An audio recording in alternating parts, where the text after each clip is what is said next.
Welcome to N9 TV Telugu news. Nallajerla ప్రజల గుండెల్లో వంగవీటి మోహనరంగ స్థానం ఎప్పటికీ పదిలమైనని వైఎస్ఆర్ కాంగ్రెస్ పార్టీ రాష్ట్ర యువజన విభాగ అధ్యక్షులు మాజీ ఎమ్మెల్యే జక్కంపూడి రాజా పేర్కొన్నారు.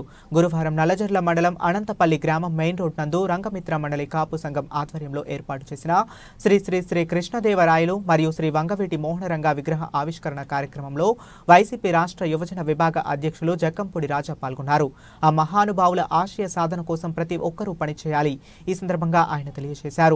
ఈ కార్యక్రమంలో రంగా మిత్ర మండలి కాపు సంఘం సభ్యులు, వైఎస్ఆర్ కాంగ్రెస్ పార్టీ నాయకులు తదితరులు పాల్గొన్నారు. వంగవీటి మోహనరంగ గారు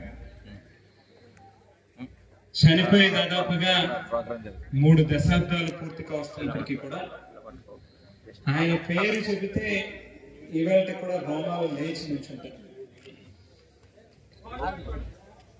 ఎందుకు ఇవాళ కూడా చనిపోయి ఎన్ని సంవత్సరాలు కావస్తున్నా కూడా ఆ మనిషిని మనం గుర్తుపెట్టుకున్నామంటే, సహజంగా ఈ భూమి మీదకి వచ్చేటటువంటి ఏ వ్యక్తి అయినా కూడా ఏదో ఒక రోజు తిరిగి మళ్ళీ పరలోకానికి ప్రయాణం చేయాల్సిందే. అయితే ఈ భూమి మీద జీవించినటువంటి కాలంలో ఎవరైతే ఈ సమాజంలో అట్టడుగులు ఉన్నటువంటి వర్గాల ప్రజల కోసం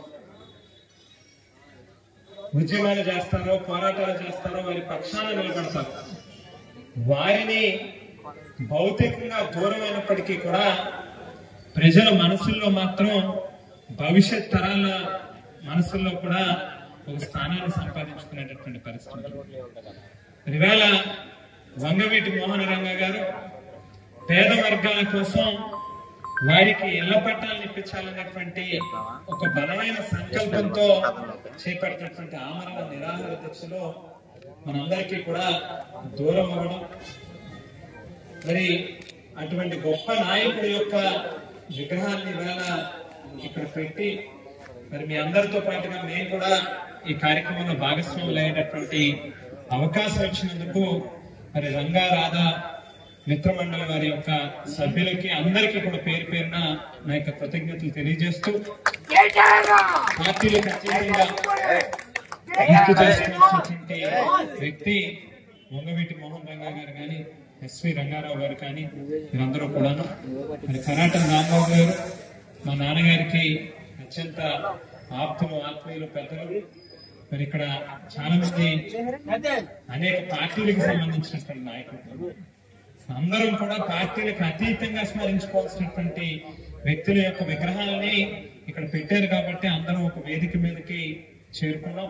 ఖచ్చితంగా వారి యొక్క ఆశయాలను ముందుకు తీసుకువెళ్ళేటట్టుగా వారి బాటలో మనం అందరూ కూడా నడవాలి అని చెప్పి కోరుకుంటూ ఈ అవకాశం వచ్చినటువంటి పెద్దలందరికీ కూడా నాకు హృదయపూర్వకమైనటువంటి కృతజ్ఞతలు తెలియజేస్తూ సెలవు తీసుకుంటా ఉన్నాం.